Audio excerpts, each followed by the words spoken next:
It's time for the Douglas Coleman Show. Mr. Smooth and Savvy is joined by guests from all walks of life. From the entertainment industry to authors to political and social commentators. The famous and not so famous. The controversial and the light and fluffy. We have it all. Now, here is Douglas Coleman.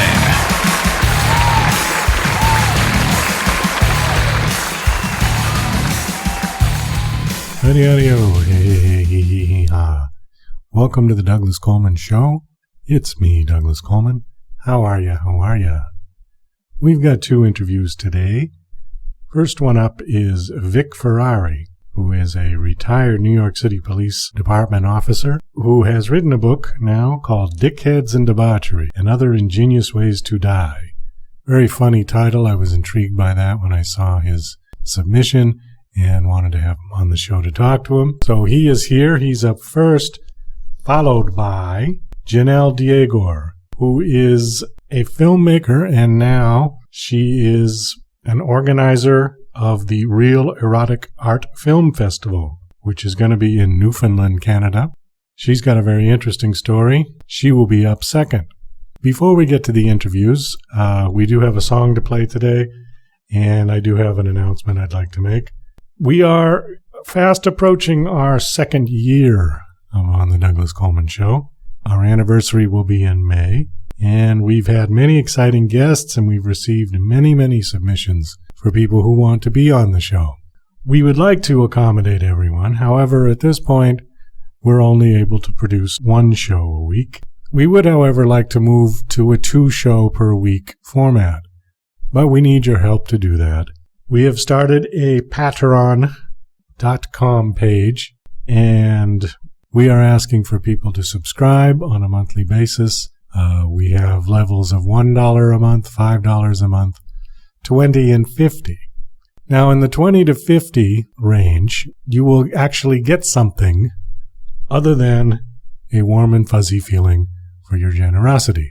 We will give you advertising on the show. $20 a month will get you a monthly ad for your webpage or product. And for $50, we will actually create an audio file for you with background music based on your script for 30 seconds. And we will play that every week, as long as your subscription is current. So, you get to help us out, plus you get advertising. I think it's a pretty good deal. Check it out at Patreon. I need to say Patreon or Patreon, however you want to say it. patreon.com/Douglas Coleman Show. We've got a song to play. This is a Music X-Ray submission. It's called Keep On Knockin', and the band is called the Screaming Orphans.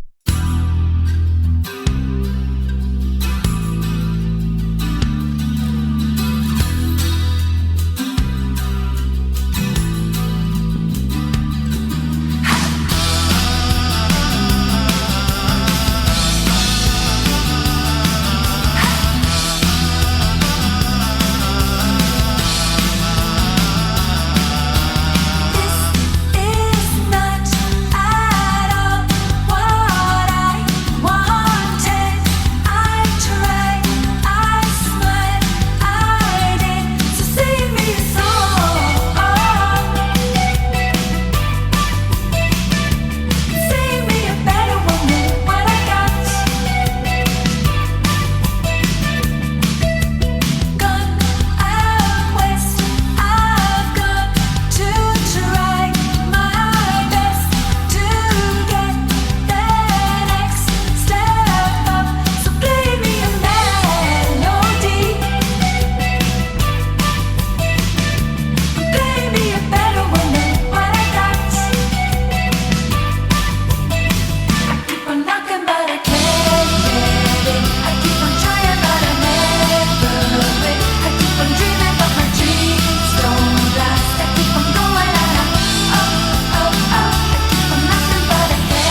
Okay, please welcome my guest, Vic Ferrari. Hi, Vic. How are you? Hi, Doug. How are you? Doing very well. Nice last name. Are you related to Enzo? No, not related to any Enzos. I haven't done Ancestry.com yet, but I'm pretty sure there's no Enzos on my end. Oh, well, Enzo Ferrari, he was the starter of the Ferrari car company way back in the, 1920s, 30s, something like that? Maybe you are. Don't have that kind of money. All right, well, anyways, you are an author, and you are a retired New York City police officer.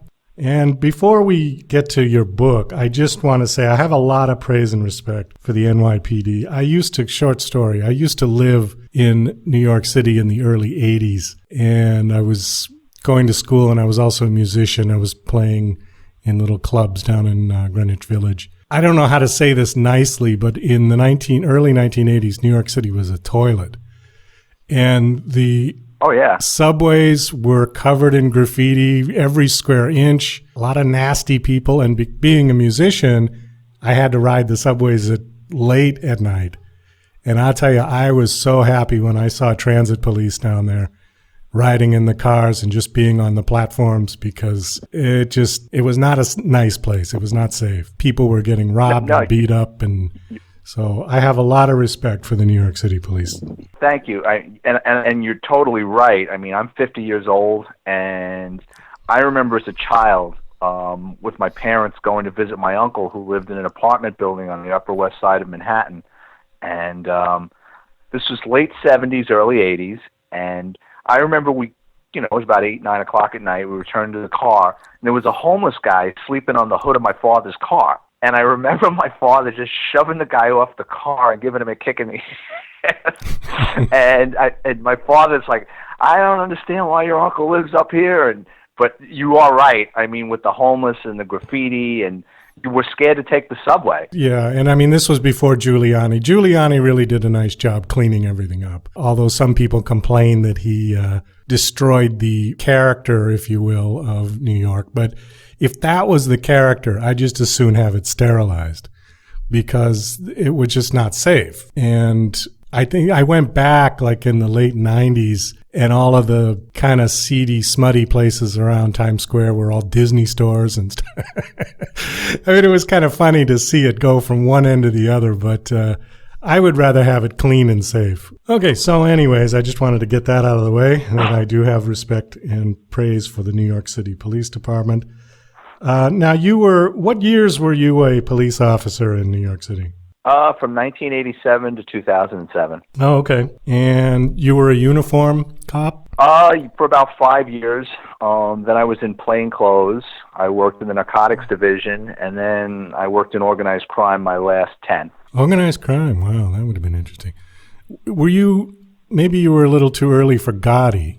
Were you involved in any of that one with John Gotti? I didn't work specifically on any of his cases, but he was around. I think he was sentenced in 92. I do remember that shooting in front of, it was Sparks Steakhouse, and it's right near Grand Central Station, and allegedly, I mean, I don't think they ever pinned him for it, but allegedly he killed Big Paul Castellano. It was one of those turf wars, and then he became the boss, and I remember that. But I don't remember if Gotti was ever convicted for that murder.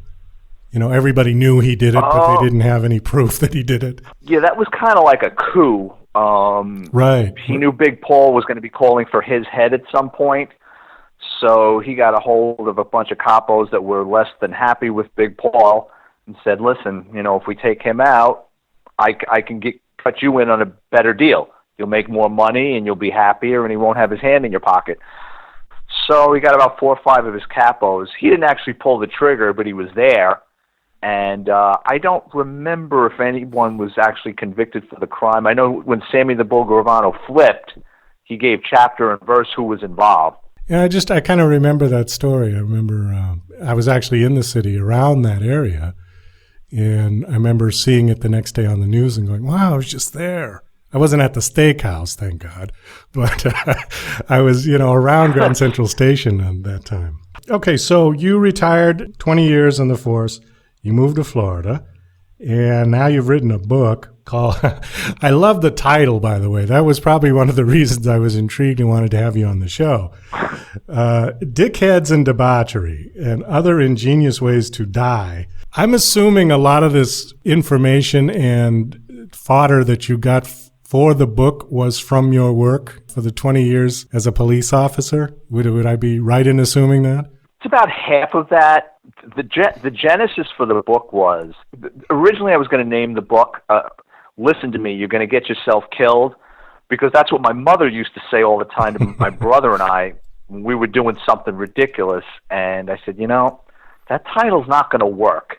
And it was coming down to the wire and editing with the book, and I said, I've got to get two words that go together that are funny. And I just, Dickheads and Debauchery, it sort of rhymes, it kind of explains what the book is about. And yeah, it's a culmination of stories of the ridiculous things that people do that shorten their lives or get themselves in trouble. Give me a couple of examples from the book. Things like balloon riding, skydiving, and then there's funnier things. I mean, not that you're going to shorten your life, but going on a cruise ship, which it always seems like somebody goes missing. It's just Times Square at New Year's Eve for people, for whatever reason, I don't know why, flock down there and get themselves hurt or robbed, which Ryan Seacrest really doesn't seem to talk about every year. How is the book set up? I mean, is it just like listing things, or do you go into stories, or what would I expect if I get the book? It's a bunch of short stories of things that have personally happened to me, things that I've seen as a child. I actually write about a murder that took place in my neighborhood when I was a kid, that I actually knew the guy that died. That's in the chapter of, it's called Murderers Forever, and it's basically the three key things that'll, put you in play to be the victim of a homicide. It's love, money, or an insult. And, that particular chapter goes on about the things not to do in life that, you might live a little bit longer. Do you have any remembrances of anything particularly funny that happened to you while you were a police officer, in terms of seeing somebody doing something just completely stupid that you wouldn't expect a human being to do? All the time. One time we were watching a chop shop, and guys were cutting up, it was a BMW or a Mercedes. I mean, we're going back 20 years ago. And the guy wasn't paying attention to what he was doing and smoking, and he set off in a acetylene tank that blew up in his face while he was chopping up a stolen car. That's actually, good form of street justice. Oh, yeah. Burglars that underestimate the clearance in a duct vent that they're climbing into, and then they're calling for the police to help them as they're stuck between, a restaurant and a check cashing place. It's a lot of criminal. I mean, some criminal plans are well thought out, but the vast majority of them are not thought out that well. What inspired you to move to Florida, aside from the weather? Growing up, I had a bunch of friends that were a lot smarter than I was, and became engineers, and came down to Florida and started working in defense contracting companies and aerospace, and used to come down, I guess, over the last 25, 30 years and visit. And once I retired, I said, you know what, I really want to go somewhere else than New York. I just didn't see myself living in New York anymore, and came down here and stayed with friends for a while and fell in love with it. I mean, it's one thing to visit a place on vacation, it's another thing to live there.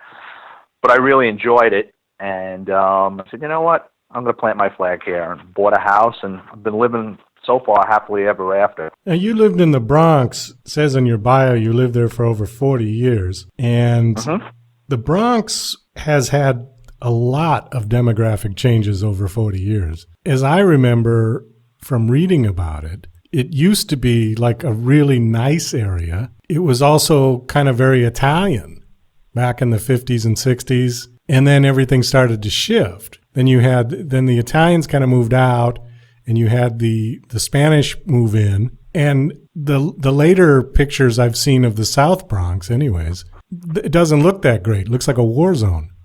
It looks like everything is kind of bombed out and burned out. What is your impression of it? I grew up in a part of the Bronx called Frog's Neck, and that was considered almost like the country.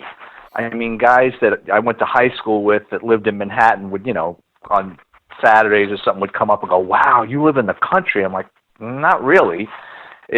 I lived in a row house right off the Cross Bronx expressway, but there were a lot of, it wasn't as populated. I guess probably about the early 90s, they started changing the zoning laws. So people that had very large backyards were able to put a second house or building on their property, which increased property value, but it also brought more people in, which brought in more cars, and the place just kind of got overpopulated. You are right. I mean, it is more Spanish now. The South Bronx now was bombed out in the 70s and 80s. If you remember watching the World Series, I guess it was like 76 or 77, the Yankees were in it, and the Goodyear blimp was, high above showing all these fires. Yeah, I do remember. The Bronx was literally burning. But the South Bronx has been built up, and I mean, that's from, like you were praising Rudy Giuliani. That was one of Giuliani's projects, and a lot of the vacant lots and destroyed buildings, have come back. I remember as a rookie cop being on Fulton Avenue in the Bronx, and think about like 2 city blocks in either direction, just full of abandoned buildings. I mean, boarded up, maybe nothing. I mean, just the only thing that was there was junkies living in the buildings and nothing else. I wonder what happened. New York seemed like it was a city that really worked well until the mid to late 60s. And then it just started going downhill through the 70s, through the early 80s. And then somebody like Giuliani had to come in and sort of say, wait a minute, we got to fix this city. Otherwise, it's going to be gone. Because New York used to be like a really prized city. When you see film of it back in the 40s and 50s, and I mean, everybody was smartly dressed, and it was the subways ran and they were clean, and and then the whole thing just went down. I can't blame everything on the 60s college kids. I know Vietnam was going on, and 60s was a tumultuous time. But something else must have happened in New York to just take it down so far. I don't know. Yeah, I mean, I was hired under Koch, and I mean, Koch was a good mayor, but he just wasn't tough on crime. And the one unique thing that Rudy brought, being a former federal prosecutor, he knew how the criminal justice system worked. And he was a firm believer if you could get a handle on the crime in New York and push a lot of things out and stop a lot of nonsense, property value would come back, you'd get investors, and like what you were talking about earlier about the Times Square area. I mean, when I was a kid, that's where you went to get fireworks. Guys used to go down there to get phony IDs. You had all the sex shops there and the porn shops.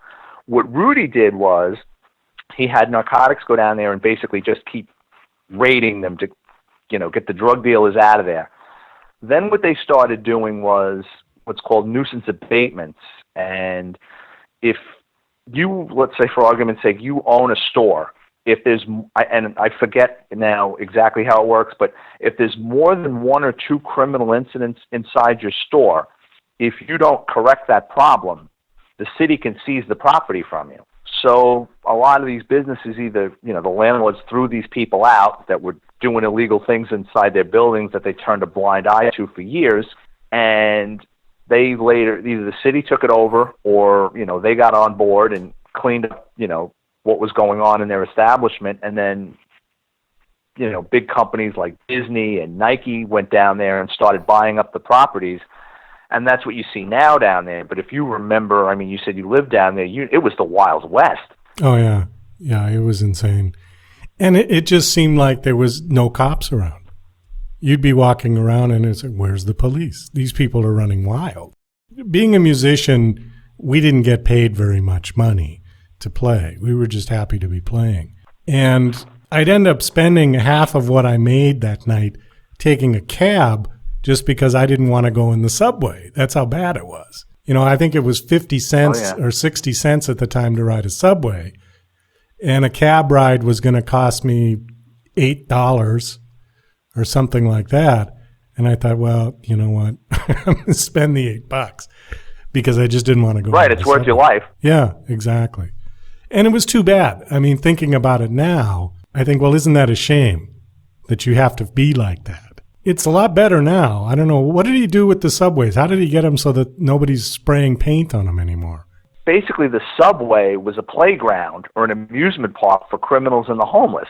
I mean, you had people just living down there. I mean, mentally ill people and, people that would go down there and prey on somebody that had money in their pocket.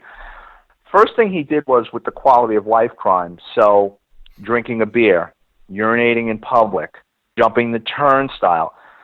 Back in the old days, cops either wouldn't get involved in it, because if you brought a guy in for a minor offense in the station house, the desk officer would get pissed at you.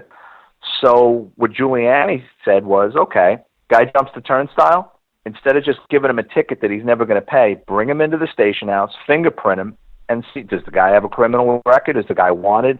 And a lot of those people that they were rounding up for minor offenses, hey, look at this. This guy's got a warrant up in Boston for a burglary. This guy's wanted for an armed robbery. And then, with the development of technology and the fingerprint systems, now all of a sudden they were getting hits on homicides. This guy that we just grabbed for, drinking a beer in the subway, now we find out his fingerprints were at a murder scene 2 years ago in Brooklyn. So these people just started getting plucked off the playing field. And the less people hanging out down there, the less people going to do graffiti, the less people that are going to rob, because now you got the criminals looking over their shoulders because they don't want to go to jail. So, a lot of them knocked it off. Got to give them credit for that, because it was like night and day. Because I didn't go back. I was down there from about 1981, end of 1981, to mid-83. And then I went back to Boston. And I didn't come back to New York City again until the late 90s. And when I came back, it was like a new city. It's like, wow, they've just made a whole new city down here. It's fantastic. I couldn't believe how much it had changed. Yeah, Rudy did a lot of good. I wanted to ask you one thing, since I think this would be probably a big day in your life. Where were you at 2001, September 11? What were you doing that day? I was in my office, actually. I was up in my office up in the Bronx, and we were scheduled to meet with a district attorney to sign up a guy who was going to be an informant. And we were supposed to be down at court by 9, and it was my sergeant and I that were going. And my sergeant was running late, and he came into the office, and I'm like, come on, we got to get down there. He said, yeah. And our office was on the second floor of a precinct. A cop came running upstairs and said, put on the television set, a plane hit the World Trade Center. We thought it was, small plane, somebody flying a Cessna. And then the second plane hit. And like, all right, we know it's terrorism now. They told us to get into uniform, and we did. And by about 1:30, we were down there walking around, and it was like something out of a movie. I mean, just couldn't believe what you were seeing, with just the dust and the carnage, and it was bad. Okay, so when you got down there, you said it was around 1 o'clock. So the towers had already collapsed, right? So everything was already down. What about the other tower? There was another one that went down, right? Mm-hmm. Yeah. We were walking around, and at some point, someone came up with the idea to commandeer like a trailway bus. So we all climbed into that, and we got closer. And one of the buildings, I'll never forget, I mean, we drove by it, and it looked like something out of like Universal Studios. I mean, you could feel the heat of this thing. We were like, let's get the heck away from this thing. And we pulled back a couple of blocks away, and probably within, 45 minutes or an hour or so, you could hear that thing come down. It sounded like a train. Just the collapse of it. And it just, the one thing that sticks with me, then we made our way, I guess, down Broadway. And the one thing I'll never forget was seeing thousands upon thousands of women's shoes. All in the rubble. Oh. Yeah, women took their heels off when they were running. Oh, okay. So you just saw in like all the dust, just women's shoes thrown all over the place. It was hundreds, if not thousands, of pairs of women's shoes all over the place. It was just the bizarrest thing. If there's one thing that really sticks out, I'll never forget that. What was it they determined that brought down that third building? Because that one wasn't hit by a plane. No, it wasn't. I really don't know. It's probably the debris of the other buildings. The weight of the other buildings maybe hit it from the side. I don't know. It was awfully strange. I mean, there's been a lot of these people who have these conspiracy theories and stuff that they were deliberately set with explosives and things. And I'm not sure I buy into all that. But it did seem awfully odd that that building came down, you know, and it wasn't hit by anything. And I've never really heard a good answer from anybody, you know, what caused it to come down. So I don't know. Just I agree with you. I don't think it's anything, you know, sinister. But I'm not that smart and don't have an engineering degree. If I did, maybe I could shed some light on it. But it's just not my avenue of expertise. So did you guys get after that? I mean, were you sort of assigned to be down there for a while to help out with the massive cleanup and recovery efforts? Or did you go back to the Bronx and just kind of carry on? I was there the first day from probably about 1:30 in the afternoon, and we didn't get home until probably 5, 6 o'clock in the morning.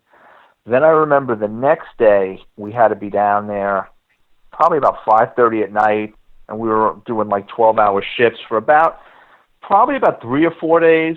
Then, yeah, you're right. We pulled back to our office, and then I was down there a couple of times. They used to call it bucket patrol when there's a line of people just passing a bucket of stuff, and then it was, you know, gone through.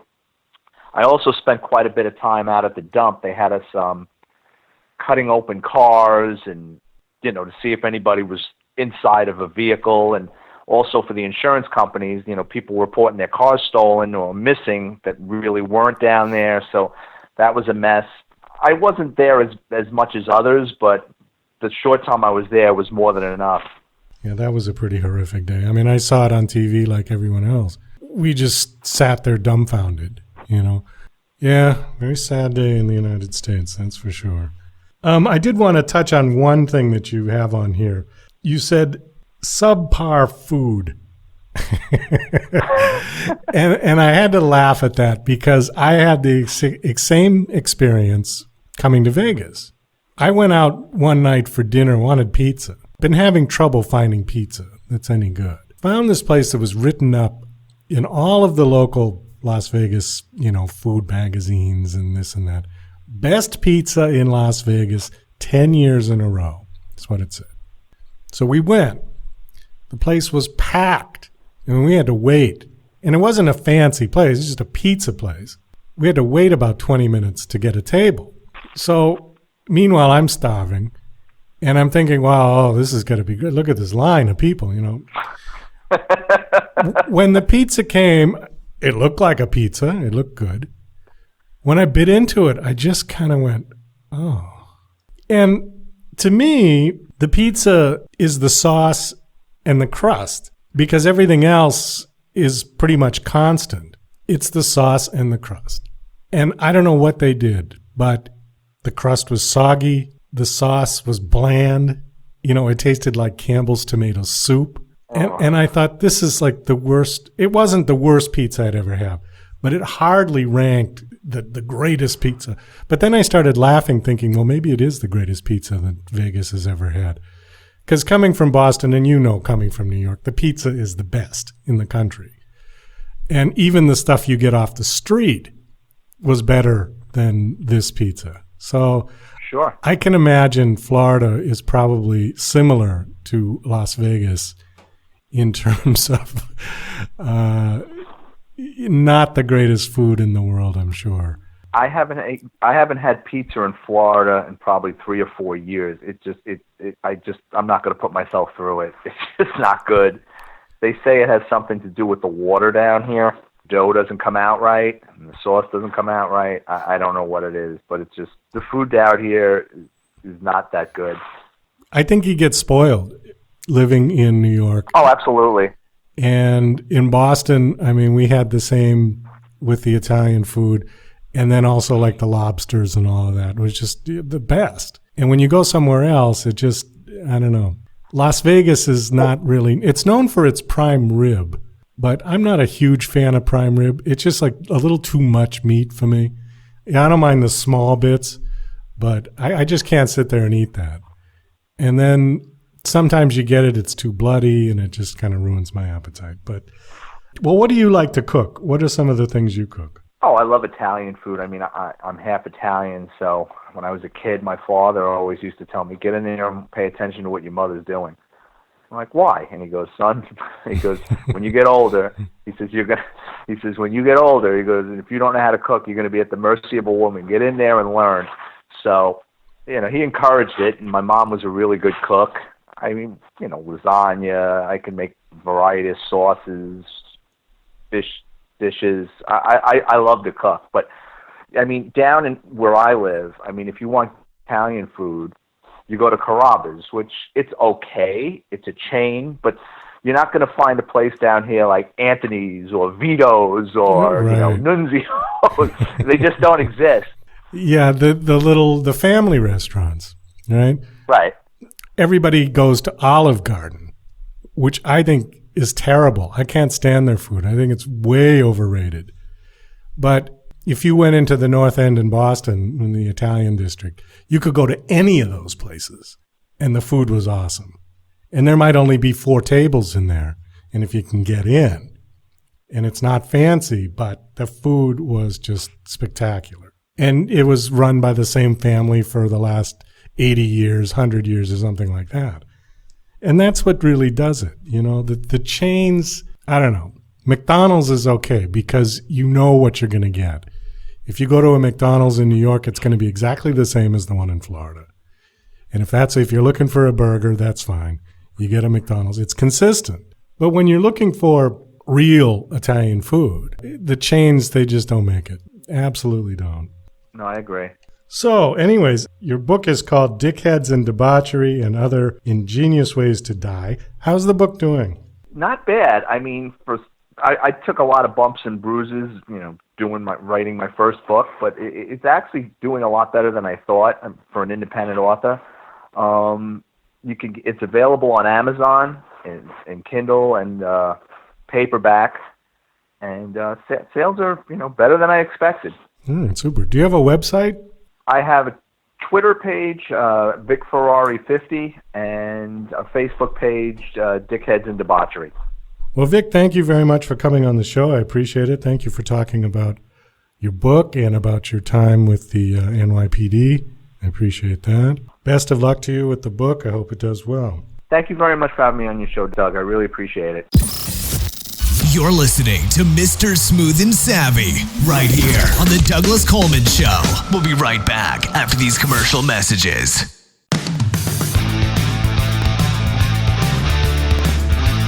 Hi, this is Douglas Coleman, host of the Douglas Coleman Show. I'd like to tell you about a great blog called Money and Technology.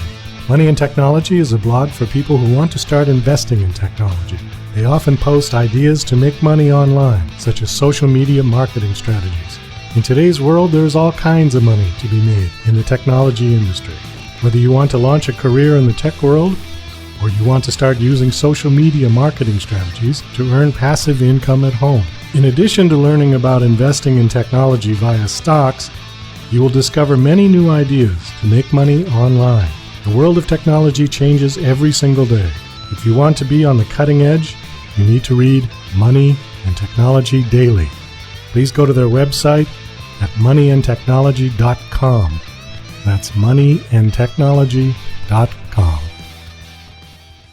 Acclaimed author of Garden, Jane Yates brings you the first book in a new trilogy, Octopus Pirate, a story of a foundling who has unusual talents, such as the ability to communicate with octopuses. As a baby, he was washed up on an island off the Scottish mainland. An eccentric former nun who lives alone with cats brings him up. He joins a circus and narrowly escapes plots against him, flees to Cornwall, builds a replica pirate ship that's also an airship to travel back in time to fight real pirates. Get your copy today from Amazon, only 99 cents.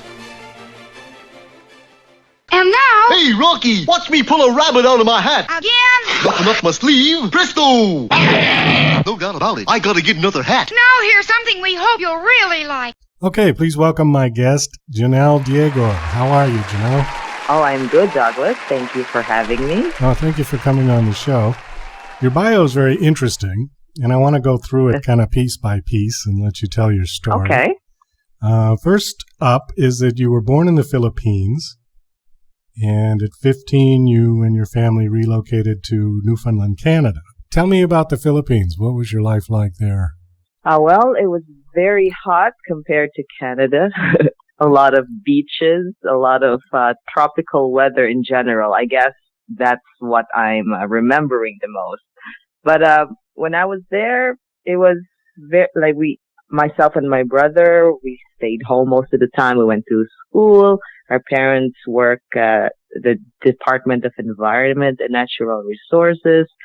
And so we were exposed to a lot of rocks as their geologists. That's basically our the extent of our life there, was going to school and going home to study more. Now, your parents were Filipino, right? Or are Filipino? They're not. They weren't right. Canadian working in the Philippines. No, that's right. They're Filipino. Oh, okay. So what made your family decide to pack up and move to Newfoundland? Well, my father had an old classmate of his from high school who was working at the Memorial University of Newfoundland, and a position had come up looking for someone with a specific skill set, such as my father's, as a geologist. And so he decided to give it a try, and eventually they were able to find a place almost similar for my mom too. And then because of that, we were able to go there as a family. Oh, okay. So it was his job basically that took him there, yeah? That's right. How did you guys like adjusting to the cold? Because that's a pretty severe change from tropical. That's right. To you go from frozen plus 30 to minus 30. Exactly. It was a bit tough at first. I remember being very cold. I was in junior high, going to high school at the junior high and high school at the time, and it was very, very cold, like a lot of layers, which is not something we're used to from the Philippines. But eventually, you get used to it, and you started seeing 10 degrees as a warm, sunny day instead of it being cold weather like we did in the Philippines. Well, I know I've seen films of people in Alaska, and when it gets above freezing, it's like a heat wave there. The people are out in T-shirts and, because it's just, you get used to that, I guess.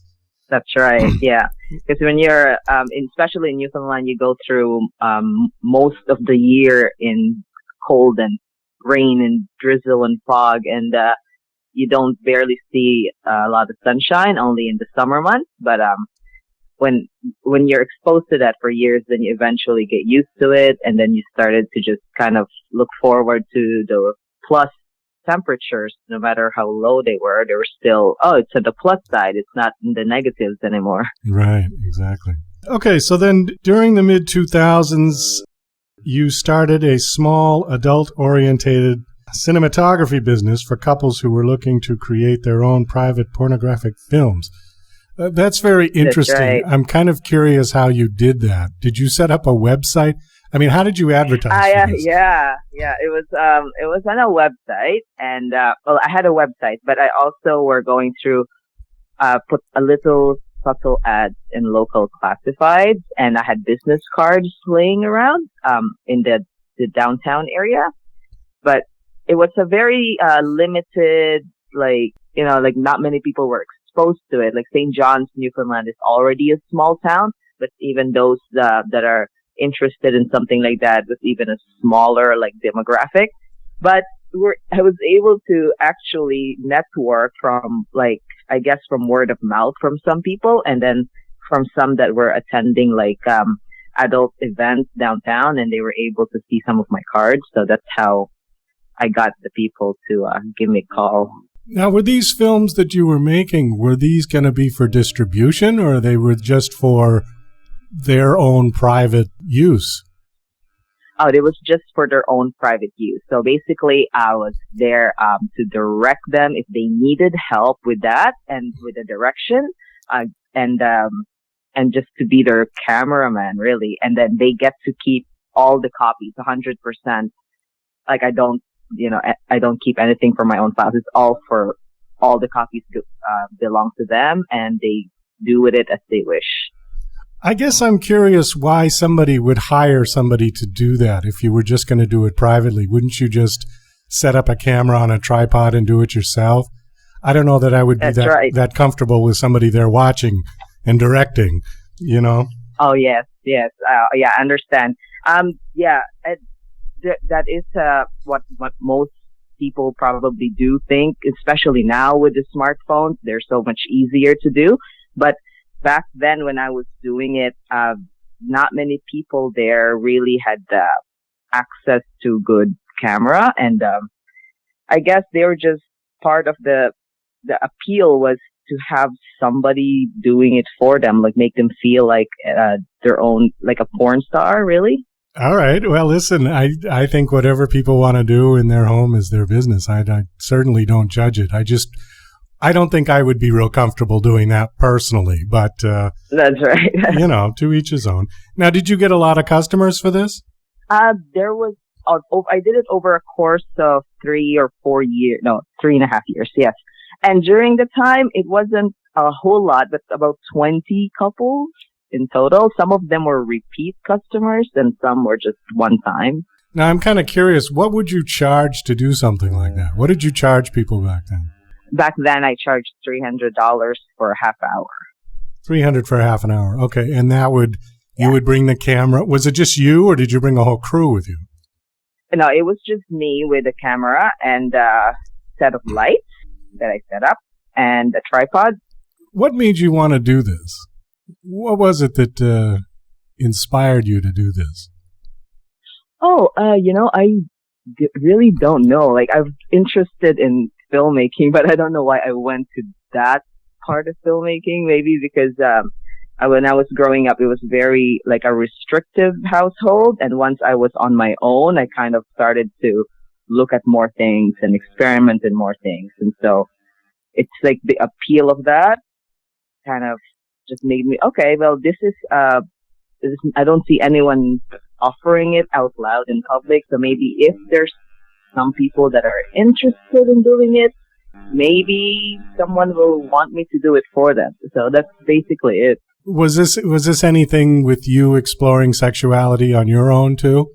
I mean, was this a way that you I guess it's part of it, yeah. I guess that was a part of it, like part of my growing, really. Like during that time, I was already in my early 20s, so it's like really something different, So how long did you do that for?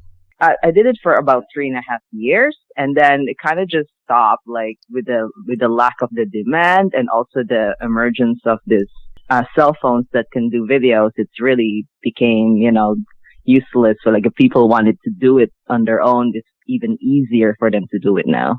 Right, exactly. Well, I mean, I remember when VHS first came out and people didn't have to go to cinemas to watch porno films. You could watch it at home. Yes. Oh, that's right. And changed the whole industry because, yes. A lot of people might want to watch one, but they don't want to go into a theater in public and watch one. Yes.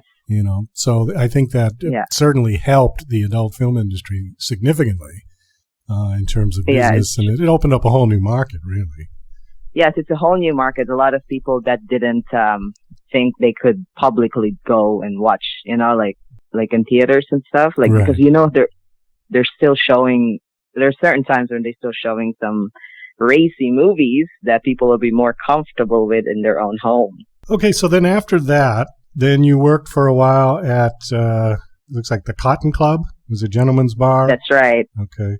It is, yeah. It's a gentleman's bar in St. John's, Newfoundland. It's, my friends and I, we used to go there for fun and just to hang out and just for a good time. It's a very popular spot in St. John's. And then eventually, one time I was there, one of their bartenders didn't show up. And because I'm already a familiar face, they were wondering if I could fill in for one of the smaller bars. And I said, yeah, sure, I do it. And then that was it.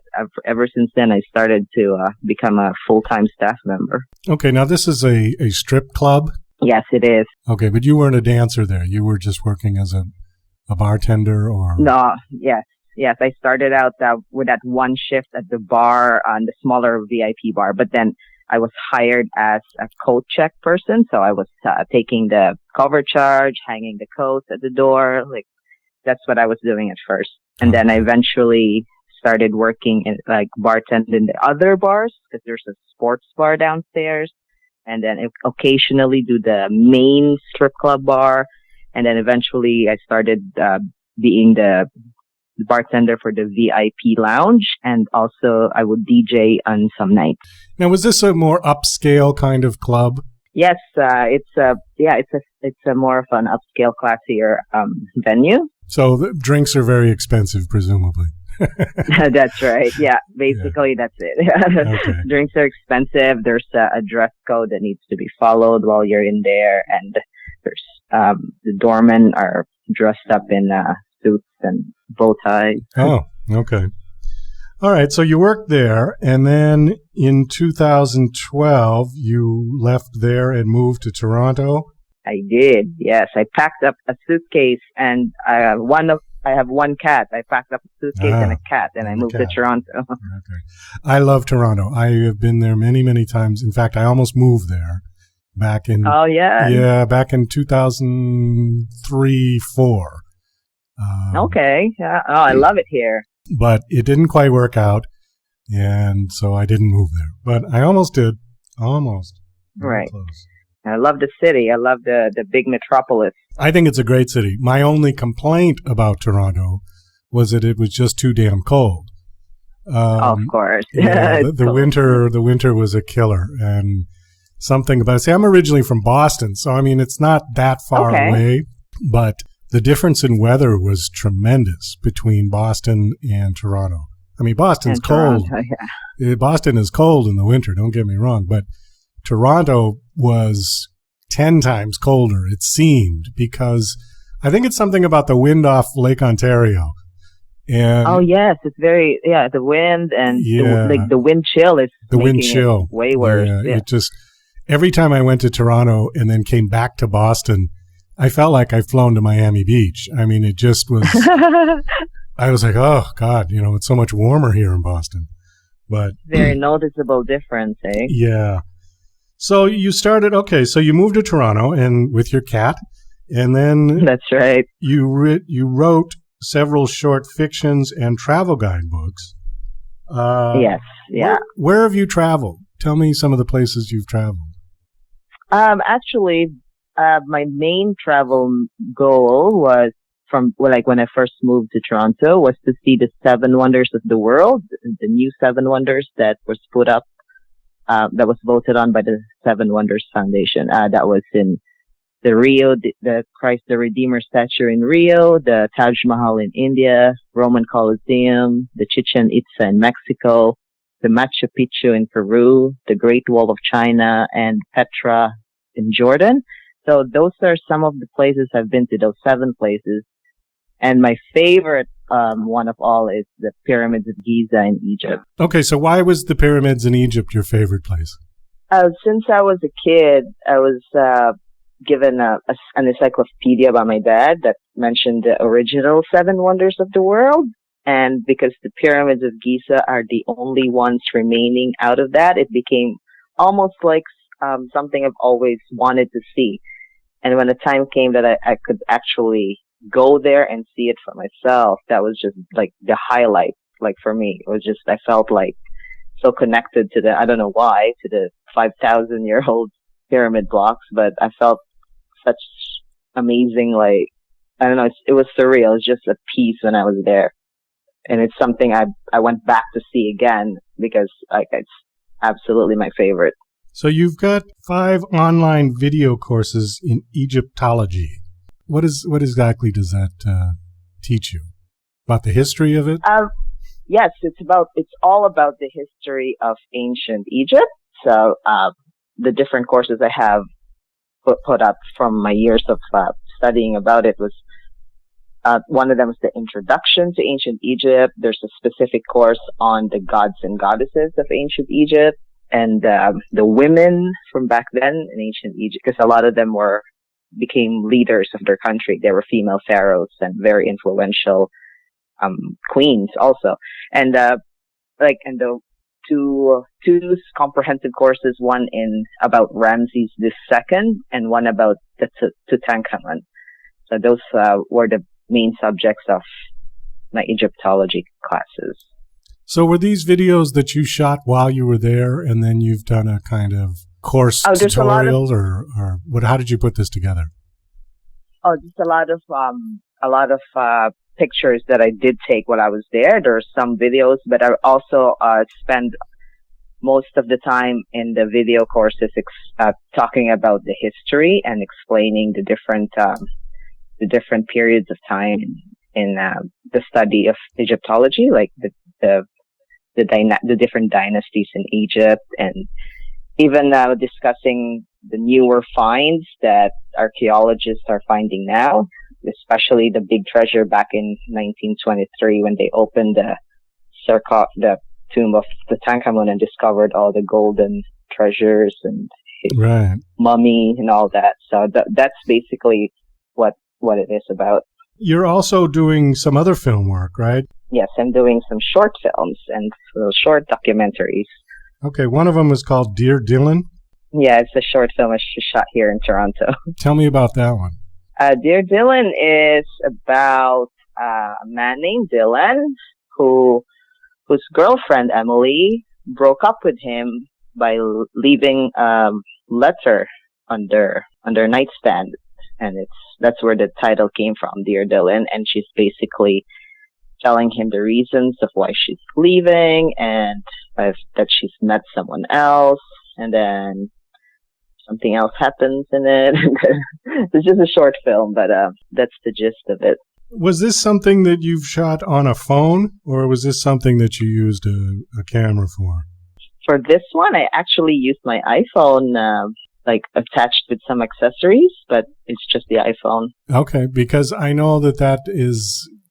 You've got it on here. You said the 6th Annual iPhone Film Festival. And there actually is, like a whole group of people that are making films just using iPhones, which is pretty impressive. It's a big thing now. Yeah. Have you seen the one called Tangerine? Yes, that's exactly where the basis of my, where I did Dear Dylan from, because they only used iPhones for that. And it was such a big hit at the Sundance Festival. Yeah. So it's something that I'm like, wow, you can do that with a phone. So I tried it myself, to see what you can do. It's pretty amazing, because when you think, oh, I'm going to make a whole film on my phone, you think, well, it's not going to be very professional looking. But they really, if it's done right, a lot of it has to do with the editing. But if you get it right, it can look pretty damn good. I mean, I think that it's a pretty amazing thing to be able to do. Yeah, app companies now are coming up with specific apps for mobile filmmaking, like Filmic Pro, that it gives you the different options to use, 4K, 2K. You can use just 180 high definition. There's all kinds. Even iMovie, where you can use for editing, is available now on your iPhone. Right. Okay, so the last thing we need to cover then is the Real Erotic Art Film Festival. Now, this was, it says it's a joint effort by Jenell and the Cotton Club. The Cotton Club was the place that you worked in St. John's, right? The Gentlemen's Club? Yes, that's the same place. Okay.